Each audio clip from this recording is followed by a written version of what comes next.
جی سر، سب سے پہلے میں یہ کہنا چاہوں گا کہ ایک ٹپیکل شیعہ فیملی میں اگر کوئی بچہ یا بچی ہے، وہ اس کی فیملی میں جو سا نا یہ کیجول ہے کہ ایسے الفاظ کہے جاتے ہیں جو شرک سے ریلیٹڈ ہے. اور دوسری چیز یہ ہے کہ ہمارے جو خلفائے راشدین ہیں، مولا علی کے علاوہ، مولا علی علیہ السلام کے علاوہ دوسرے ہمارے جو خلفائے راشدین ہیں ان کے اوپر سب و شتم کے الفاظ استعمال کیے جاتے ہیں.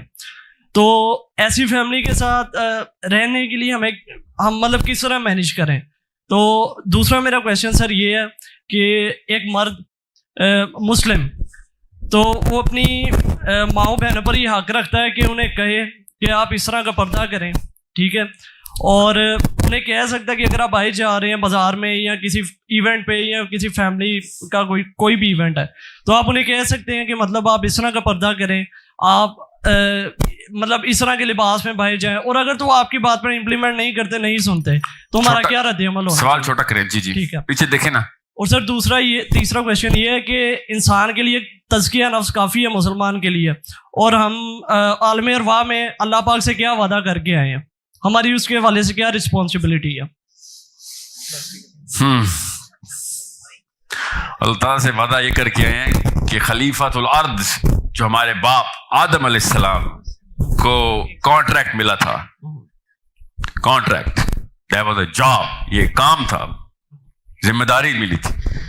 خلیفۃ الارض ایک ایسی انٹرنسک ذمہ داری ہے جس میں پورا انتظام کر کے رکھنا پڑتا ہے اپنی ساری رعیت کا. آپ کے والد صاحب اور میرے والد صاحب کو ایک کانٹریکٹ ملا ہو، وہ بھی اللہ کے ساتھ، اور والد صاحب کا انتقال ہو جائے تو کون انتظام سنبھالے گا؟ میں اور آپ نا. بالکل جی بالکل. تو یہ انتظام ہمارے پاس آ گیا. اب ہم نے اپنے بچوں کو تیار کرنا ہے کہ میرے مرنے کے بعد یہ انتظام تو نے سنبھالنا ہے. جی غور سے سمجھے، قرآن پاک میں اللہ تعالیٰ نے واٹر فال میتھڈ میں خلیفہ کا لفظ یوز کیا ہوا ہے، کس طریقے سے خلافت آگے سے آگے دینی ہے. یہ وہ کانٹریکٹ ہے.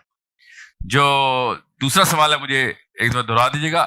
تیسرا سوال، پہلا جو سوال تھا آپ کا کہ شیعہ فیملی ہو یا سنی فیملی. سر آپ کوئی بھی سوری ٹو انٹرپٹ، کوئی بھی فیملی ہے مطلب بریلوی ہے، وہاں پر بھی مطلب آپ کہتے ہیں کہ ہوتا ہے، اور اہل تشیعوں میں کوئی بچہ ہے یا بچی ہے اس فیملی میں، وہاں پر وہ ایسے الفاظ استعمال کرتے ہیں سب و شتم کے اصحاب کے حوالے سے، اور شرک بھی کرتے ہیں، مطلب کیجول ہے یہ تھنگ.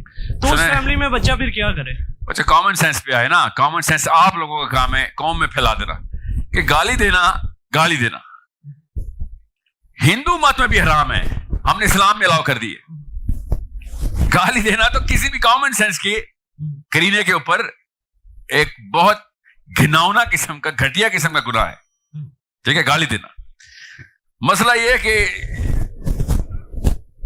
ہم نے پاکستان میں، اور لڑکے سارے لاہور میں بیٹھے ہوئے، آپ سب کو پتا ہے کہ کوئی ایک جملہ بھی لاہور میں پورا نہیں ہوتا اس میں ماں بہن کی گالی ایڈ نہ ہوئی.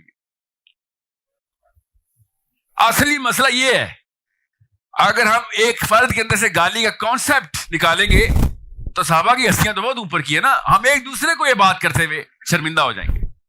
ایک ٹائم تھا، زیادہ پرانی بات نہیں ہے، 10-15 سال پہلے کی بات ہے. اب وہ ٹائم نہیں ہے. میں نے ثبوت دیکھ لیے کہ کوئی خاتون گلی میں بھی کھڑی ہوتی تھی نا تو پاکستانی مرد شرم کے مارے گالی نہیں دیتا تھا. یہ ٹائم ہم نے دیکھا ہوا ہے، یہ پرانا وقت نہیں ہے. اتنی جلدی ہم نے ارتقا کیا ہے اس گندگی میں کہ اب ہمیں یہ بھی فکر نہیں کھڑی کہ کوئی خاتون کھڑی ہے. اب تو خواتین بھی گالی دینا شروع ہو گئی ہیں. اور میری اس بات پہ ہنس رہے ہیں آپ لوگ. سوچیں ذرا، یہ ہے اصل میں جڑ یہ ہے. گالی منہ سے نکالتے وقت بندہ زمین میں کیوں نہیں دھس جاتا؟ یہ ہے اصل میں.